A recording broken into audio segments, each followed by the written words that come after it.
करती है। इसी विश्वास के साथ मैं संसद भवन के इस ऐतिहासिक सेंट्रल हॉल से प्रत्येक भारतवासी का अभिनंदन करता हूं। मैं आज संसद के इस समवेत सत्र में देश के उन लाखों स्वाधीनता सेनानियों को नमन करता हूं जिन्होंने अपने कर्तव्यों को सर्वोच्च प्राथमिकता दी और भारत को उसके अधिकार दिलाए। आज़ादी के इन 75 वर्षों में देश की विकास यात्रा में अपना योगदान देने वाले सभी महानुभावों का भी मैं श्रद्धापूर्वक स्मरण करता हूँ। अमृत महोत्सव के इस कालखंड में देश की महान विभूतियों से जुड़े विशेष अवसर भी सभी देशवासियों को प्रेरणा दे रहे हैं। गुरु तेग बहादुर जी का 400वां प्रकाश वर्ष पर्व, श्री अरविंदो की 150वीं जन्म जयंती, V.O. चिदम्बरम पिल्लई का 150वां जन्म वर्ष और नेताजी सुभाष चंद्र बोस की 125वीं जन्म जयंती जैसे पुण्य अवसरों को मेरी सरकार पूरी भव्यता के साथ मना रही है। सरकार ने इस वर्ष से गणतंत्र दिवस समारोह को नेताजी की जयंती पर 23 जनवरी से ही मनाने की शुरुआत की है। मेरी सरकार मानती है कि अतीत को याद रखना तथा उससे सीख लेना देश के सुरक्षित भविष्य के लिए बहुत ही जरूरी है। साहिबजादों के बलिदान की स्मृति में 26 दिसंबर को वीर बाल दिवस की घोषणा एवं 14 अगस्त को विभाजन विभीषिका स्मृति दिवस इसी सोच का परिचायक है। सरकार ने भगवान बिरसा मुंडा को श्रद्धांजलि स्वरूप उनके जन्म दिवस 15 नवंबर को जनजातीय गौरव दिवस के रूप में मनाने का भी निर्णय लिया। माननीय सदस्यगण, आज़ादी का अमृत महोत्सव हम सभी भारतीयों के लिए अगले 25 वर्षों के संकल्पों को आकार देने का पवित्र अवसर है। मेरी सरकार सबका साथ, सबका विकास, सबका विश्वास और सबका प्रयास के मंत्र पर चलते हुए अगले 25 वर्षों के लिए मजबूत बुनियाद पर तेजी से काम कर रही है। इस बुनियाद का सबसे महत्वपूर्ण संकल्प एक सर्वसमावेशी, सर्वहितकारी, सशक्त भारत का निर्माण और देश की आत्मनिर्भरता है। कोरोना के इस कठिन समय की चुनौतियों ने देशवासियों को अपने लक्ष्यों को जल्द से जल्द प्राप्त करने के लिए प्रेरित किया है। माननीय सदस्यगण, कोरोना महामारी ने पूरी दुनिया को प्रभावित किया है और भारत में भी हमारे बहुत से अपनों को हमसे छीना है। इन परिस्थितियों में केंद्र से लेकर राज्यों तक हमारी सभी सरकारों, स्थानीय शासन और प्रशासन, हमारे डॉक्टर्स, नर्सेज और हेल्थ वर्कर्स, हमारे वैज्ञानिकों और उद्यमियों सभी ने एक टीम के रूप में काम किया है। सरकार और नागरिकों के बीच यह परस्पर विश्वास, समन्वय और सहयोग लोकतंत्र की ताकत का अभूतपूर्व उदाहरण है। इसके लिए मैं देश के प्रत्येक हेल्थ और फ्रंट लाइन वर्कर का, हर देशवासी का अभिनंदन करता हूं। कोविड-19 के खिलाफ इस लड़ाई में भारत के सामर्थ्य का प्रमाण कोविड वैक्सीनेशन प्रोग्राम में नजर आया है। हमने 1 साल से भी कम समय में 150 करोड़ से भी ज़्यादा वैक्सीन डोज लगाने का रिकॉर्ड पार किया है। आज हम पूरी दुनिया में सबसे ज़्यादा वैक्सीन डोज देने वाले अग्रणी देशों में से एक हैं। इस अभियान की सफलता ने देश को एक ऐसा रक्षा कवच दिया है जिससे हमारे नागरिकों की सुरक्षा भी बढ़ी है और उनका मनोबल भी बढ़ा है। आज देश में 90% से अधिक वयस्क नागरिकों को टीके की 1 डोज मिल चुकी है, जबकि 70% से अधिक लोग दोनों डोज ले चुके हैं। हर घर दस्तक अभियान के माध्यम से सरकार बाकी लोगों तक भी पहुंच रही है। इसी माह वैक्सीनेशन प्रोग्राम में 15 से 18 वर्ष तक के किशोर किशोरियों को भी शामिल किया गया है। साथ ही फ्रंट लाइन वर्कर्स और बीमारियों से ग्रस्त वरिष्ठ नागरिकों के लिए प्रिकॉशनरी डोज की भी शुरुआत की गई है। अब तक देश में कुल 8 वैक्सीन्स को इमरजेंसी यूज के लिए स्वीकृति मिल चुकी है। भारत में बन रही 3 वैक्सीन्स को विश्व स्वास्थ्य संगठन की तरफ से आपात स्थिति में उपयोग की मंजूरी भी मिली है। भारत में बन रही ये वैक्सीन्स पूरी दुनिया को महामारी से मुक्त कराने और करोड़ों लोगों का जीवन बचाने में अहम भूमिका निभा रही है। माननीय सदस्यगण, कोरोना महामारी से निपटने के लिए हमारे देश के प्रयास केवल तात्कालिक चुनौतियों तक सीमित नहीं है। इसीलिए मेरी सरकार ऐसे दूरदर्शी समाधान तैयार कर रही है जो भविष्य के लिए भी प्रभावी और उपयोगी रहें। सरकार द्वारा 64,000 करोड़ रुपए की लागत से शुरू किया गया प्रधानमंत्री Ayushman Bharat health infrastructure mission इसका एक सराहनीय उदाहरण है। इससे न केवल वर्तमान की स्वास्थ्य संबंधी जरूरतों को पूरा करने में मदद मिलेगी, बल्कि आने वाले संकटों के लिए भी देश को तैयार किया जा सकेगा। मेरी सरकार की संवेदनशील नीतियों के कारण देश में अब स्वास्थ्य सेवाएं जन साधारण तक आसानी से पहुंच रही हैं। 80,000 से अधिक हेल्थ एंड वेलनेस सेंटर्स और करोड़ों की संख्या में जारी आयुष्मान भारत कार्ड से गरीबों को इलाज में बहुत मदद मिली है। सरकार ने 8,000 से अधिक जन औषधि केंद्रों के माध्यम से कम कीमत पर दवाइयां उपलब्ध कराकर इलाज पर होने वाले खर्च को कम किया है। सुलभ और सुगम स्वास्थ्य सेवाओं के लिए उठाया गया आयुष्मान भारत डिजिटल मिशन भी एक बड़ा कदम है। माननीय सदस्यगण, कोरोना काल में भारतीय फार्मा सेक्टर ने भी अपनी श्रेष्ठता को साबित किया है। वर्तमान समय में भारतीय फार्मा कंपनियों के उत्पाद 180 से ज़्यादा देशों में पहुंच रहे हैं। लेकिन इस क्षेत्र में भारत के लिए संभावनाएं कहीं अधिक व्यापक हैं। फार्मा इंडस्ट्री के लिए मेरी सरकार द्वारा घोषित PLI स्कीम से इन संभावनाओं को विस्तार मिलेगा और रिसर्च को भी गति मिलेगी। सरकार द्वारा किए गए प्रयासों के परिणाम स्वरूप योग, आयुर्वेद एवं पारंपरिक चिकित्सा पद्धतियों की लोकप्रियता लगातार बढ़ रही है। वर्ष 2014 में देश से 6,600 करोड़ रुपए के आयुष उत्पादों का निर्यात होता था, जो आज बढ़कर 11,000 करोड़ रुपए से अधिक हो गया है।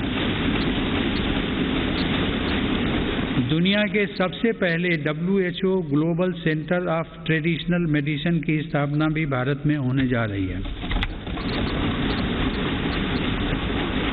माननीय सदस्यगण, हमारे संविधान के मुख्य शिल्पी बाबा साहब डॉक्टर भीमराव अंबेडकर ने कहा था कि मेरा आदर्श एक ऐसा समाज होगा जो स्वाधीनता, समानता और भाईचारे पर आधारित हो। प्रजातंत्र सरकार का एक स्वरूप मात्र नहीं है। प्रजातंत्र का मूल है अपने साथियों के प्रति आदर और सम्मान की भावना। बाबा साहब के इन आदर्शों को मेरी सरकार अपने लिए ध्येय वाक्य मानती है। मेरी सरकार की आस्था अंत्योदय के मूल मंत्र में है, जिसमें सामाजिक न्याय भी हो, समानता भी हो, सम्मान भी हो और समान अवसर भी हो। इसीलिए आज सरकार की नीतियों में गांव, गरीब, पिछड़े, अनुसूचित जाति एवं जनजातियों को सर्वोच्च प्राथमिकता दी जा रही है। हाल के वर्षों में पद्म पुरस्कारों के चयन में भारत की यह भावना भली भांति झलकती है। विविधता से भरे भारत में देश के कोने कोने में समर्पित जीवन जीने वाले लोग राष्ट्र सेवा में जुटे हुए हैं। उनमें भारत की शक्ति के दर्शन होते हैं। माननीय सदस्यगण, कोरोना के इस महासंकट में हमने बड़े बड़े देशों में खाद्यान्न की कमी और भूख की परेशानी देखी है, लेकिन मेरी संवेदनशील सरकार ने इस बात का पूरा प्रयास किया कि 100 साल के इस सबसे बड़े संकट में कोई गरीब भूखा न रहे। प्रधानमंत्री गरीब कल्याण अन्न योजना के अंतर्गत मेरी सरकार सभी गरीबों को हर महीने मुफ्त राशन दे रही है।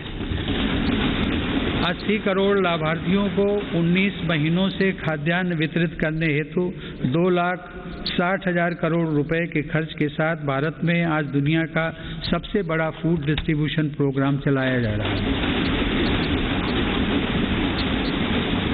वर्तमान परिस्थितियों को देखते हुए पूरी संवेदनशीलता के साथ मेरी सरकार ने इस योजना को मार्च 2022 तक बढ़ा दिया है।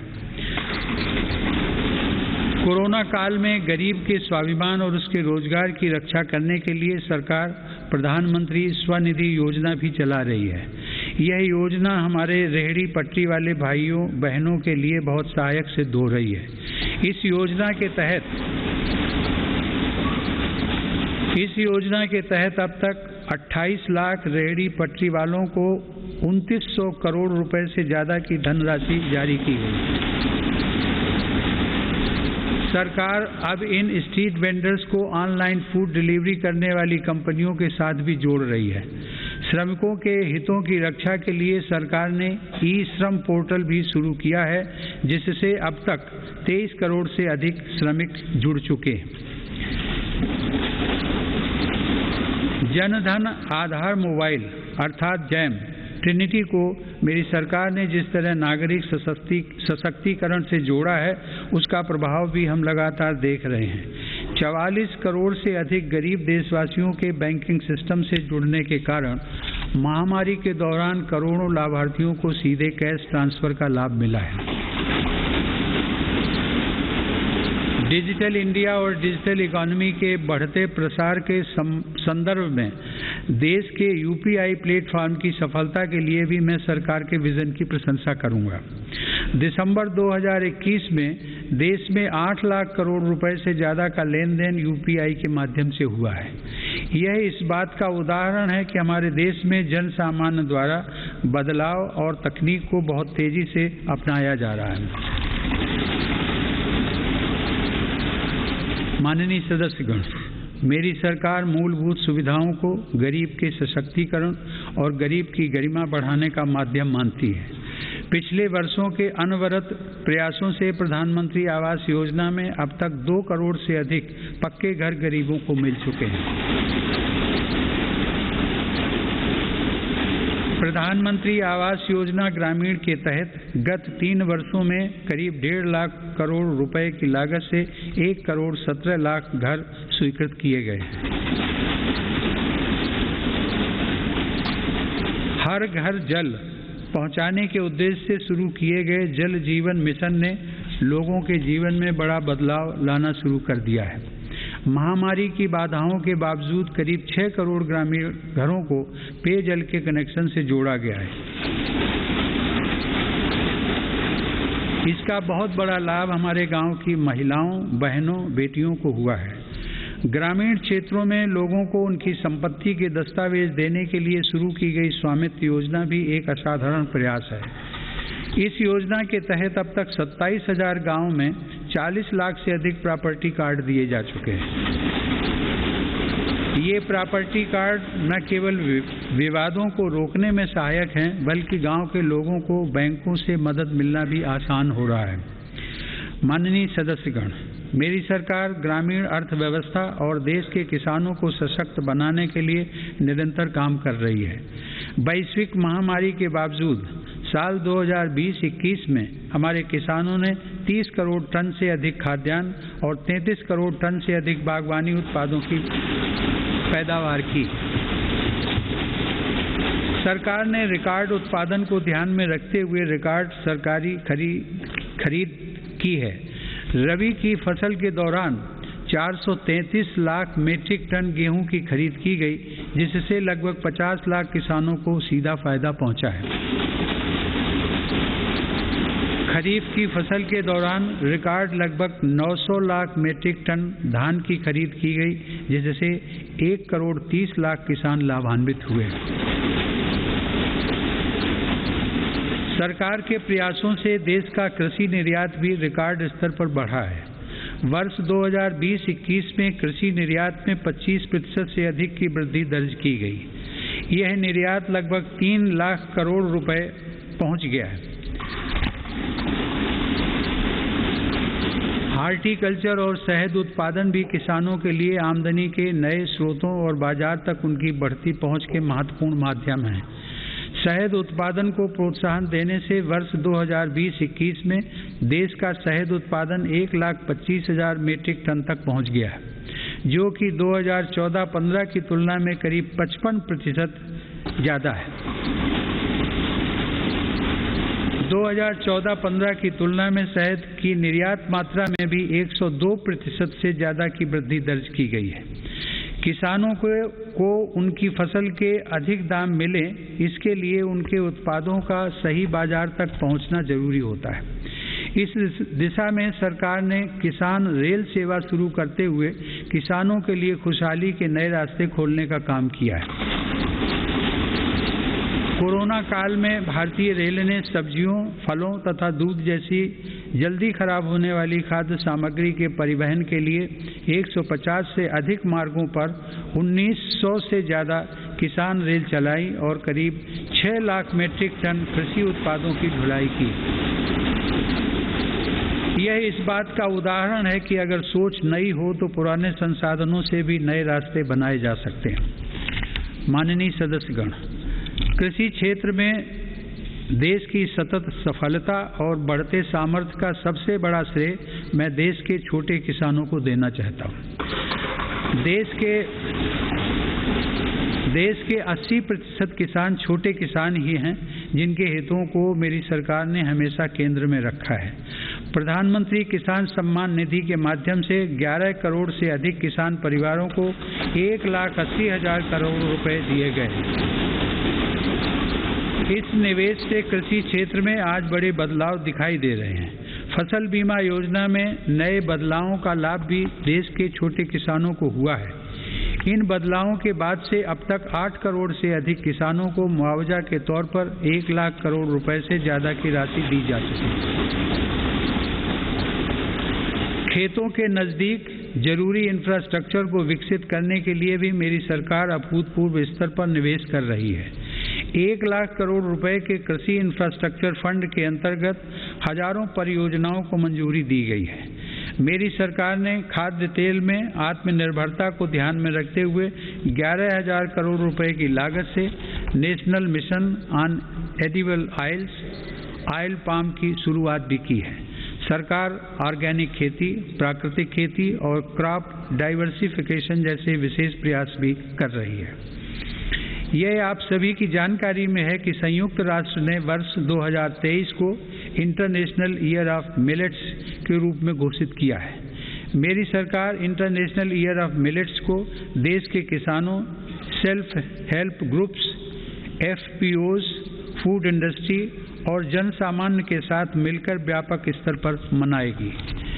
मेरी सरकार वर्षा जल संरक्षण के लिए भी गंभीरता से काम कर रही है। देश में रेन वाटर हार्वेस्टिंग इंफ्रास्ट्रक्चर के निर्माण और पारंपरिक जल स्रोतों के जीर्णोद्धार के लिए विशेष अभियान चलाए जा रहे हैं। प्रधानमंत्री कृषि सिंचाई योजना के तहत विभिन्न परियोजनाओं और अटल भू जल योजना की मदद से देश में 64 लाख हेक्टेयर सिंचाई क्षमता विकसित की गई है। नदियों को आपस में जोड़ने की योजनाओं पर भी सरकार ने काम आगे बढ़ाया है। हाल ही में 45,000 करोड़ रुपए की लागत से पूरी होने वाली केन बेतवा लिंक परियोजना को भी स्वीकृति दी गई है। यह परियोजना बुंदेलखंड में पानी की चुनौतियों को समाप्त करने में सहायक होगी। माननीय सदस्यगण, ग्रामीण अर्थव्यवस्था को गति देने में महिलाओं की भूमिका अधिक विस्तृत होती जा रही है। 2021-22 में 28 लाख सेल्फ हेल्प ग्रुप्स को बैंकों की तरफ से 65,000 करोड़ रुपए की मदद दी गई है। यह राशि 2014-15 की तुलना में 4 गुना अधिक है। सरकार ने हजारों महिला सेल्फ हेल्प ग्रुप्स के सदस्यों को ट्रेनिंग देकर उन्हें बैंकिंग सखी के रूप में भागीदार भी बनाया है। ये महिलाएं ग्रामीण क्षेत्रों में बैंकिंग सेवाओं को घर घर तक पहुंचाने का माध्यम बन रही हैं। महिला सशक्तिकरण मेरी सरकार की उच्च प्राथमिकताओं में से एक है। उज्ज्वला योजना की सफलता के हम सभी साक्षी हैं। मुद्रा योजना के माध्यम से हमारे देश की माताओं बहनों की उद्यमिता और कौशल को बढ़ावा मिला है। बेटी बचाओ बेटी पढ़ाओ पहल से अनेक सकारात्मक परिणाम सामने आए हैं और स्कूलों में प्रवेश लेने वाली बेटियों की संख्या में उत्साहजनक वृद्धि हुई है। बेटे बेटी को समानता का दर्जा देते हुए मेरी सरकार ने महिलाओं के विवाह के लिए न्यूनतम आय को 18 वर्ष से बढ़ाकर पुरुषों के समान 21 वर्ष करने का विधेयक भी संसद में प्रस्तुत किया है। सरकार ने 3 तलाक को कानूनन अपराध घोषित कर समाज को इस कुप्रथा से मुक्त करने की शुरुआत की है। मुस्लिम महिलाओं पर केवल मेहरम के साथ ही हज यात्रा करने जैसे प्रतिबंधों को भी हटाया गया है। वर्ष 2014 से पूर्व अल्पसंख्यक वर्ग के लगभग 3 करोड़ विद्यार्थियों को छात्रवृत्तियां दी गई थी, जबकि मेरी सरकार ने वर्ष 2014 से अब तक ऐसे 4.5 करोड़ से अधिक विद्यार्थियों को छात्रवृत्तियां प्रदान की। इससे मुस्लिम बालिकाओं के स्कूल छोड़ने की दर में महत्वपूर्ण कमी दर्ज की गई है तथा उनके प्रवेश में वृद्धि देखी गई है। देश की बेटियों में सीखने की क्षमता को बढ़ावा देने के लिए राष्ट्रीय शिक्षा नीति में जेंडर इंक्लूजन फंड का भी प्रावधान किया गया है। यह हर्ष की बात है कि मौजूदा सभी 33 सैनिक स्कूलों ने बालिकाओं को प्रवेश देना शुरू कर दिया है। सरकार ने राष्ट्रीय रक्षा अकादमी में भी महिला कैडेट्स के प्रवेश को मंजूरी दी है। महिला कैडेट्स का पहला बैच एनडीए में जून 2022 में प्रवेश करेगा। मेरी सरकार के नीतिगत निर्णय और प्रोत्साहन से विभिन्न पुलिस बलों में महिला पुलिसकर्मियों की संख्या में 2014 के मुकाबले दोगुनी से ज्यादा बढ़ोतरी हो चुकी है। माननीय सदस्यगण, महान संत तिरुवल्लुवर ने कहा था, कक्कर्क कसड्डर कर्प वई कट्रिपिन निकर्क अद्दकर्क टगा। अर्थात एक व्यक्ति जो कुछ भी सीखता है वह उसके आचरण में दिखाई देता है। आत्मनिर्भर भारत के संकल्प व सामर्थ्य को आकार देने के लिए मेरी सरकार देश में नई राष्ट्रीय शिक्षा नीति लागू कर रही है। राष्ट्रीय शिक्षा नीति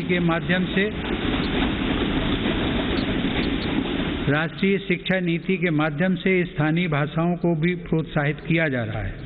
स्नातक पाठ्यक्रमों की महत्वपूर्ण प्रवेश परीक्षाएं भारतीय भाषाओं में भी संचालित करने पर जोर दिया जा रहा है। इस वर्ष 10 राज्यों के 19 इंजीनियरिंग कॉलेजों में 6 भारतीय भाषाओं में पढ़ाई शुरू हो रही है। स्किल इंडिया मिशन के तहत ITI, जन शिक्षण संस्थान और प्रधानमंत्री कौशल केंद्रों के जरिए पूरे देश में 2.25 करोड़ से अधिक युवाओं का कौशल विकास हुआ है। स्किल को उच्च शिक्षा के साथ जोड़ने के लिए UGC के नियमों में कई बदलाव भी किए गए हैं। कोरोना से लड़ाई के लिए स्किल इंडिया मिशन के तहत हेल्थ केयर से जुड़े 6 विशेष प्रशिक्षण कार्यक्रम शुरू किए गए। इनसे हेल्थ केयर सेक्टर को मदद मिल रही है। सरकार द्वारा जनजातीय युवाओं की शिक्षा के लिए हर आदिवासी बहुल ब्लॉक तथा एकलव्य आवासीय मॉडल स्कूल के विस्तार का काम किया जा रहा है। ये स्कूल लगभग 3.5 लाख जनजातीय युवाओं को सशक्त बनाएंगे। माननीय सदस्यगण, टोक्यो ओलंपिक के दौरान हम सभी ने भारत की युवा शक्ति की क्षमताओं को देखा है।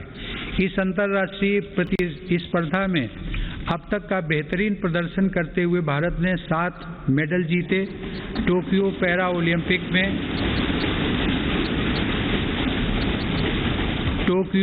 ओलंपिक में भी भारतीय पैरा एथलीटों ने 19 पदक जीतकर रिकॉर्ड कायम किया।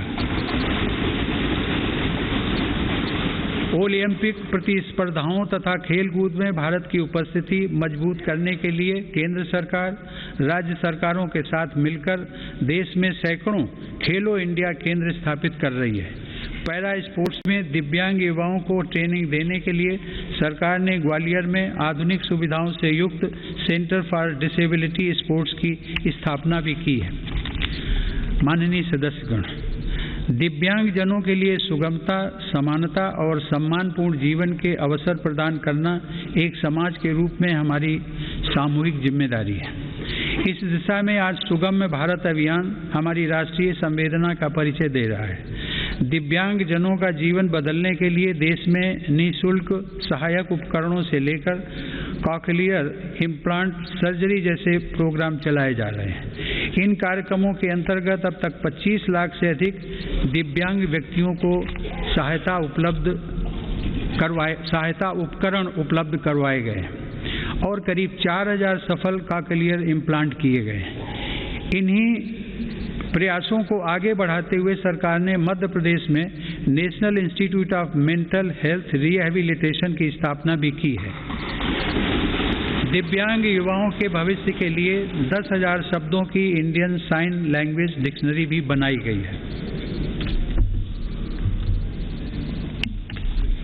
माननीय सदस्यगण, हमारा स्टार्टअप इकोसिस्टम हमारे युवाओं के नेतृत्व में तेजी से आकार ले रही अनंत नई संभावनाओं का उदाहरण है। वर्ष 2016 से हमारे देश में 56 अलग अलग सेक्टर्स में 60,000 नए स्टार्टअप्स बने हैं।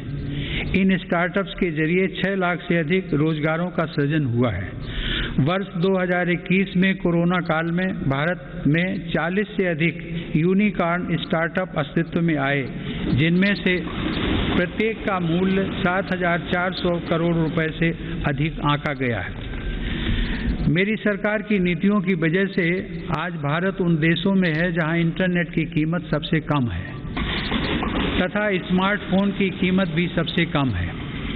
इसका बहुत बड़ा लाभ भारत की नौजवान पीढ़ी को मिल रहा है। भारत 5G मोबाइल कनेक्टिविटी पर भी तेजी से काम कर रहा है, जिससे अनेक नई संभावनाओं के द्वार खुलेंगे। सेमीकंडक्टर को लेकर भारत के प्रयासों का बहुत बड़ा लाभ हमारे स्टार्टअप इकोसिस्टम को होगा। भारत के युवाओं को तेजी से बदलती टेक्नोलॉजी का लाभ मिले, इसके लिए भी सरकार ने अनेक नीतिगत निर्णय लिए हैं। कई नए सेक्टरों में प्रवेश के द्वार खोले। सरकार ने startups intellectual property protection program के माध्यम से पेटेंट और ट्रेडमार्क से जुड़ी प्रक्रियाओं को आसान बनाया है, उन्हें नई गति दी है। इसी का परिणाम है कि इस वित्त वर्ष में पेटेंट के लिए लगभग 6,000 और ट्रेडमार्क के लिए 20,000 से ज़्यादा आवेदन किए गए। माननीय सदस्यगण, मेरी सरकार के निरंतर प्रयासों से भारत एक बार फिर विश्व की सर्वाधिक तेजी से विकसित हो रही अर्थव्यवस्थाओं में से एक बन गया है।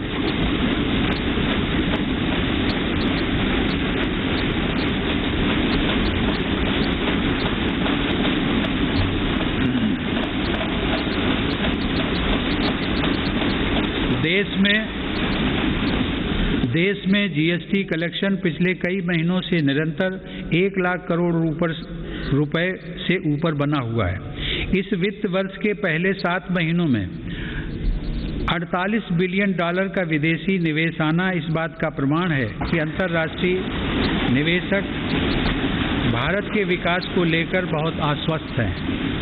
भारत का विदेशी मुद्रा भंडार भी इस समय 630 बिलियन डॉलर से ऊपर है। हमारा निर्यात भी तेजी से बढ़ रहा है और पिछले रिकॉर्ड टूट रहे हैं। 2021 में अप्रैल से दिसंबर के दौरान भारत का गुड्स निर्यात लगभग 300 बिलियन डॉलर यानी 22 लाख करोड़ रुपए से अधिक रहा है, जो कि 2020 की इसी अवधि की तुलना में 1.5 गुना ज़्यादा है। मेरी सरकार ने मैन्युफैक्चरिंग सेक्टर में मौजूद संभावनाओं को साकार करने और युवाओं को नए अवसर देने के लिए 1,97,000 करोड़ रुपए से ज़्यादा के निवेश से 14 महत्वपूर्ण PLI स्कीम्स शुरू की हैं। ये PLI स्कीम्स न केवल भारत को ग्लोबल मैन्युफैक्चरिंग हब के रूप में स्थापित करने में मदद करेंगी, बल्कि रोजगार के 60 लाख से अधिक अवसर भी उपलब्ध कराएंगे। देश में मोबाइल उत्पादन की सफलता मेक इन इंडिया का एक बड़ा उदाहरण है।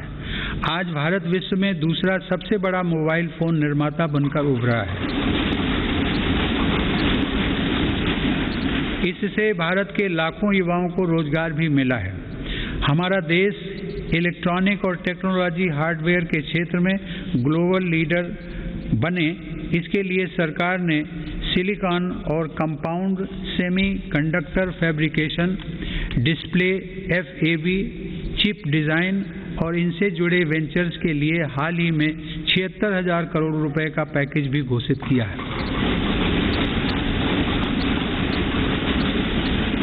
मेरी सरकार नए क्षेत्रों के साथ साथ उन पारंपरिक क्षेत्रों में भी देश की स्थिति को पुनः मजबूत बना रही है जिनमें हमारे पास सैकड़ों वर्षों का अनुभव है। इसी दिशा में मेरी सरकार द्वारा वस्त्र उद्योग के विकास के लिए करीब 4,500 करोड़ रुपए के निवेश से 7 मेगा इंटीग्रेटेड टेक्सटाइल रीजन और अपैरल पार्क बनाए जा रहे हैं।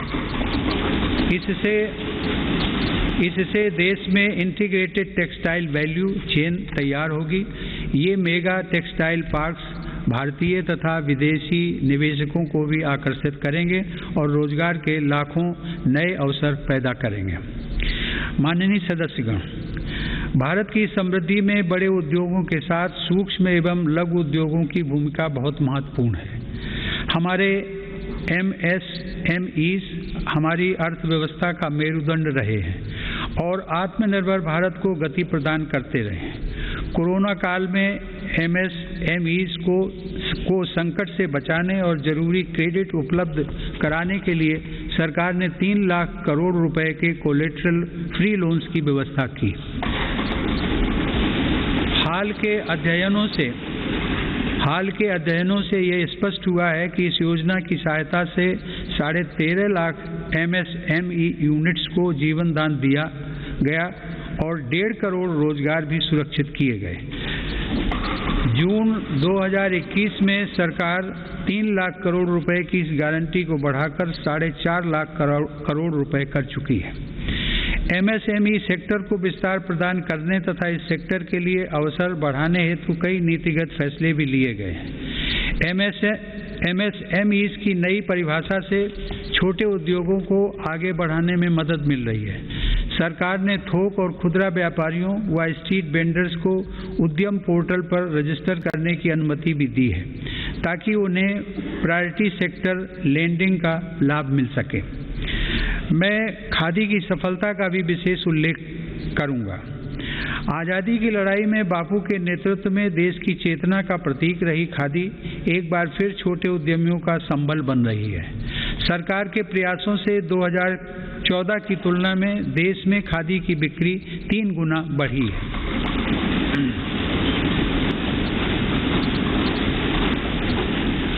माननीय सदस्यगण, किसी भी देश के विकास का आधार वहाँ का इंफ्रास्ट्रक्चर होता है।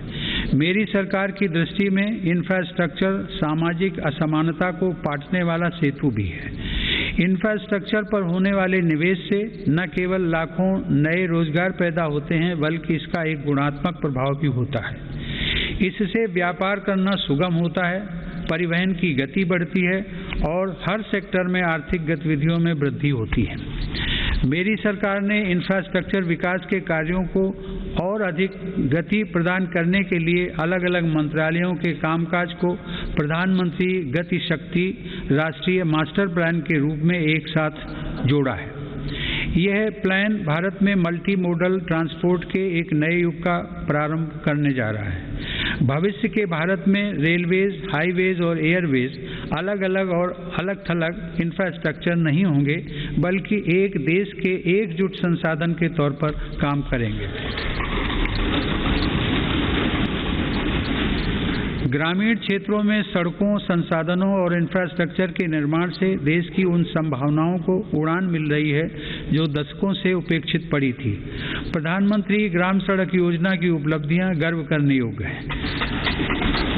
वर्ष 2020-21 में ग्रामीण इलाकों में 100 किलोमीटर प्रतिदिन से अधिक की रफ्तार से 36,500 किलोमीटर सड़कें बनाई गई हैं और हजारों रिहायशी क्षेत्रों को ऑल वेदर रोड कनेक्टिविटी से जोड़ा गया है।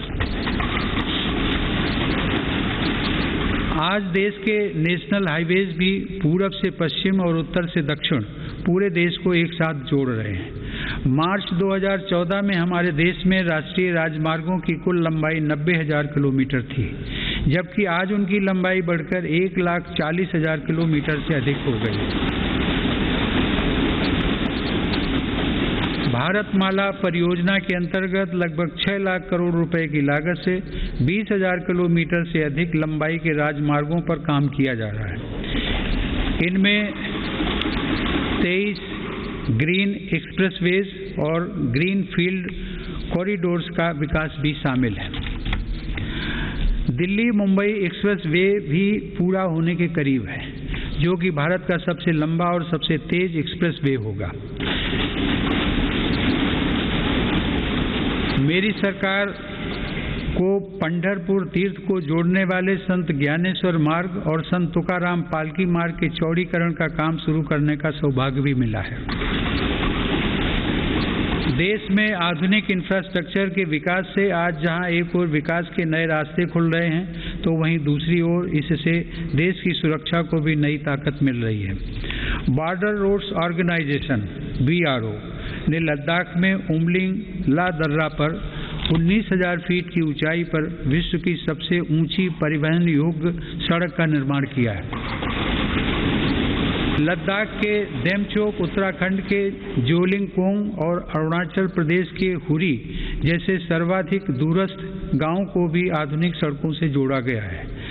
मेरी सरकार भारतीय रेलवे का भी तेज गति से आधुनिकीकरण कर रही है।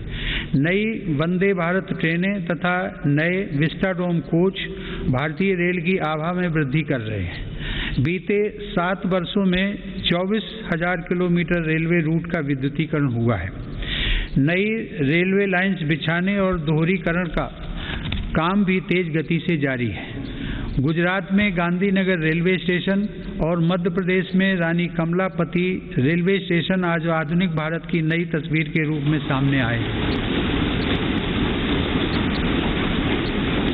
कश्मीर में चिनाब नदी पर निर्मित हो रहा रेलवे आर्च ब्रिज आकर्षण का केंद्र बन रहा है। मेरी सरकार ने गरीब और मध्यम वर्ग का जीवन आसान बनाने के लिए पब्लिक ट्रांसपोर्ट की सुविधा बढ़ाने में भी असाधारण काम किया है। देश में 11 नई मेट्रो लाइंस पर सेवाएं शुरू की गई हैं, जिनका लाभ 8 राज्यों में लाखों लोगों को हर दिन मिल रहा है। भारत आज दुनिया के 4 सबसे बड़े ड्राइवरलेस ट्रेन नेटवर्क वाले देशों में भी शामिल हो गया है। हमने देश में इंडिजिनस ऑटोमेटिक ट्रेन सिस्टम भी विकसित किया है, जो कि मेक इन इंडिया की बढ़ती क्षमता का प्रतीक है। सरकार ने देश में 21 ग्रीन फील्ड एयरपोर्ट्स के निर्माण के लिए भी मंजूरी दी है। इनमें से देश का सबसे बड़ा एयरपोर्ट उत्तर प्रदेश के गौतम बुद्ध नगर जिले में बन रहा है। देश के महत्वपूर्ण कारोबारी क्षेत्रों को बंदरगाहों से जोड़ने के लिए सागरमाला कार्यक्रम के अंतर्गत 80 से अधिक कनेक्टिविटी परियोजनाओं पर भी काम हो रहा है। अब तक 24 राज्यों में 5 मौजूदा राष्ट्रीय जलमार्गों और 106 नए जलमार्गों सहित कुल 111 जलमार्गों को राष्ट्रीय जलमार्ग घोषित किया गया है। इनमें से 23 जलमार्गों के जरिए माल परिवहन भी हो सकेगा। आधुनिक इंफ्रास्ट्रक्चर की दिशा में सरकार द्वारा 27,000 सर्किट किलोमीटर से ज़्यादा ट्रांसमिशन लाइंस भी बिछाई गई हैं। माननीय सदस्यगण, बीते समय में हमने देश में आत्मनिर्भर भारत के नए संकल्प को ठोस आकार लेते देखा है। इस संकल्प को रिफॉर्म्स की ऊर्जा से तेज गति प्राप्त हो रही है। नए लेबर रिफॉर्म्स से लेकर बैंकिंग रिफॉर्म्स और इंसॉल्वेंसी एंड बैंक्रप्सी कोड तक सुधारों का यह क्रम बिना रुके अनवरत चल रहा है। विगत वर्ष केंद्र और राज्यों के अलग अलग विभागों में 26,000 से ज़्यादा कंप्लायंसेस की आवश्यकता को घटाया जा चुका है। देश में स्पेस को प्राइवेट सेक्टर के लिए खोलकर संभावनाओं का अनंत आकाश भी उपलब्ध करा दिया गया। पिछले साल भारत की अंतरिक्ष क्षमताओं को बढ़ाने के लिए इन स्पेस का गठन किया जाना ऐसा ही एक प्रमुख कदम है। तेजी से विकसित हो रही ड्रोन टेक्नोलॉजी और इससे जुड़ी संभावनाओं को लेकर भी मेरी सरकार सजग और सक्रिय है। इस दिशा में सरकार ने सिंप्लीफाइड ड्रोन रूल्स 2021 को अधिसूचित किया है और ड्रोन व ड्रोन कलपुर्जों के देश में निर्माण के लिए PLI योजना भी शुरू की है। इससे देश को भविष्य की इस महत्वपूर्ण टेक्नोलॉजी में अपनी स्थिति को मजबूत बनाने में मदद मिलेगी। माननीय सदस्यगण, मेरी सरकार देश की सुरक्षा के लिए दृढ़ संकल्पित होकर काम कर रही है। सरकार की नीतियों की वजह से डिफेंस सेक्टर में, विशेषकर रक्षा उत्पादन में देश की आत्मनिर्भरता लगातार बढ़ रही है। वर्ष 2020-21 में सैन्य बलों के आधुनिकीकरण के लिए जो भी स्वीकृतियां प्रदान की गईं, उनमें 87% उत्पादों में मेक इन इंडिया को प्राथमिकता दी गई।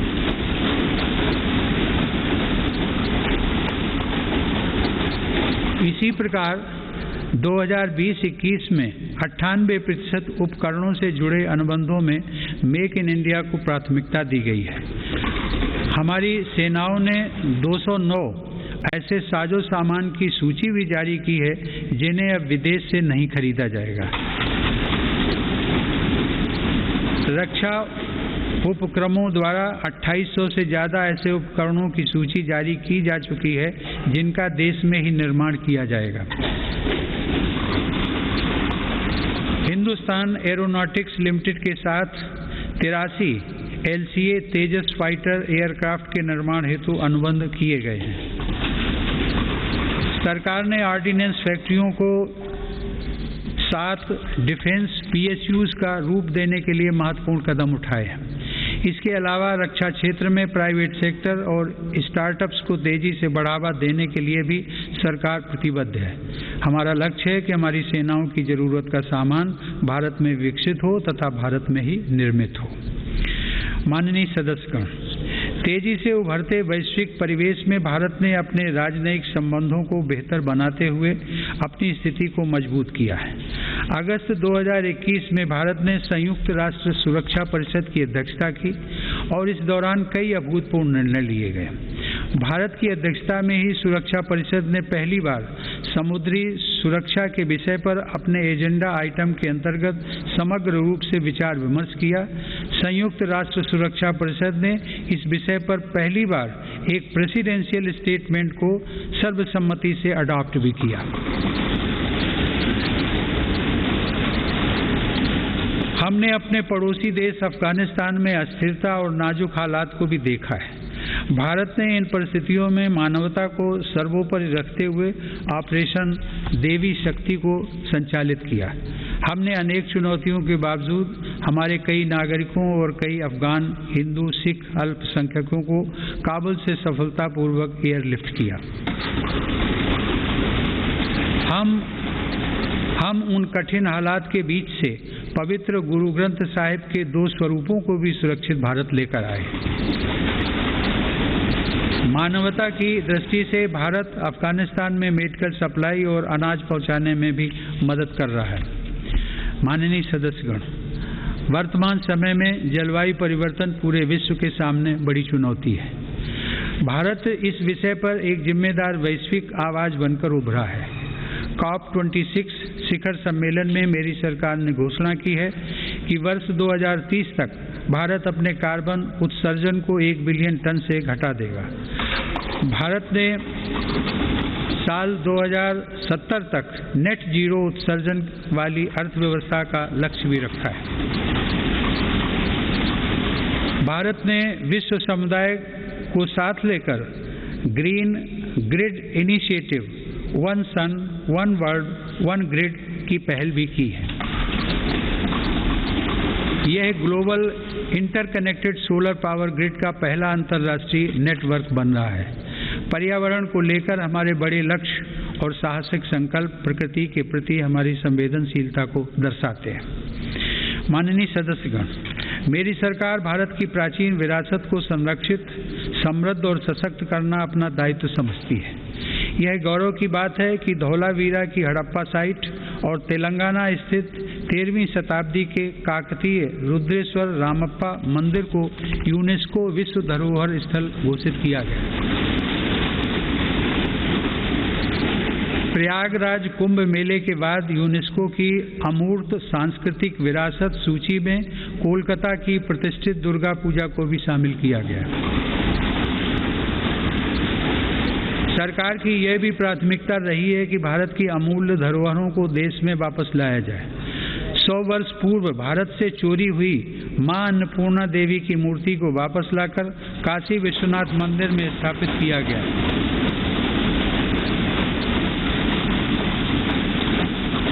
दुनिया के अलग अलग देशों से ऐसी ही कई ऐतिहासिक धरोहरें आज भारत में वापस लाई जा रही हैं। हम सब जानते हैं कि विरासत और पर्यटन का एक दूसरे से गहरा नाता है।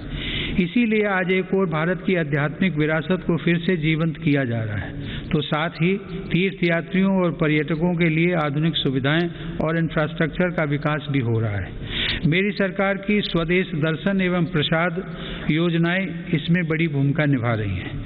गोवा के 60वें मुक्ति दिवस के अवसर पर फोर्ट अगुआडा जेल परिसर में स्मारक का जीर्णोद्धार करके उसका उद्घाटन किया गया है। यह गोवा मुक्ति संग्राम के सेनानियों के अविस्मरणीय संघर्षों का स्मारक है। माननीय सदस्यगण, आज़ादी के अमृत काल में एक भारत श्रेष्ठ भारत के हमारे संकल्प के आधार पर आज लोकतांत्रिक मूल्यों के साथ विकास के नए अध्याय लिखे जा रहे हैं। जो राज्य और क्षेत्र उपेक्षित छूट गए थे, आज देश उनके लिए विशेष प्रयास कर रहा है। जम्मू कश्मीर और लद्दाख क्षेत्र में विकास के नए युग का आरंभ इसका एक बड़ा उदाहरण है। मेरी सरकार ने जम्मू कश्मीर के औद्योगिक विकास के लिए लगभग 28,000 करोड़ रुपए की लागत से नई सेंट्रल सेक्टर स्कीम शुरू की है। पिछले वर्ष काजीगुंड बनिहाल सुरंग को भी यातायात के लिए खोल दिया गया है। श्रीनगर से शारजाह तक की अंतर्राष्ट्रीय उड़ानें भी शुरू हो गई हैं। जम्मू कश्मीर के लोगों को शिक्षा, स्वास्थ्य और रोजगार के बेहतर अवसर प्रदान करने के लिए अनेक महत्वपूर्ण कदम उठाए गए हैं। इस समय वहां 7 मेडिकल कॉलेजों के अलावा 2 एम्स का कार्य प्रगति पर है, जिनमें से एक एम्स जम्मू में और एक कश्मीर में है। IIT जम्मू और IIM जम्मू का निर्माण कार्य भी तेजी से चल रहा है। लद्दाख संघ राज्य क्षेत्र में इंफ्रास्ट्रक्चर और आर्थिक विकास को तेजी से आगे बढ़ाने के लिए सिंधु इंफ्रास्ट्रक्चर डेवलपमेंट कॉरपोरेशन की स्थापना की गई है। लद्दाख की इस विकास यात्रा में एक और उपलब्धि सिंधु सेंट्रल यूनिवर्सिटी के रूप में जुड़ रही है। माननीय सदस्यगण, मेरी सरकार पूर्वोत्तर के सभी राज्यों अरुणाचल प्रदेश, असम, मणिपुर, मेघालय, मिजोरम, नागालैंड, सिक्किम और त्रिपुरा के सतत विकास के लिए प्रतिबद्ध है। इन राज्यों में हर स्तर पर बुनियादी और आर्थिक अवसरों का विकास किया जा रहा है। रेल और हवाई कनेक्टिविटी जैसी सुविधाओं का सपना पूर्वोत्तर के लोगों के लिए अब साकार हो रहा है। यह देश के लिए गर्व का विषय है कि पूर्वोत्तर राज्यों की सभी राजधानियां मेरी सरकार के प्रयास से अब रेलवे के नक्शे पर आ रही हैं।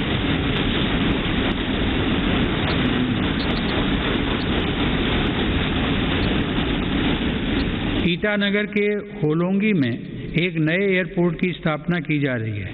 हाल ही में त्रिपुरा राज्य के महाराजा वीर विक्रम एयरपोर्ट में एक नया और आधुनिक टर्मिनल खोला गया है। पूर्वोत्तर का यह विकास भारत की विकास यात्रा का एक स्वर्णिम अध्याय सिद्ध होगा। कुछ दिन पहले ही 21 जनवरी को मेघालय, मणिपुर और त्रिपुरा की स्थापना के 50 साल पूरे हुए हैं।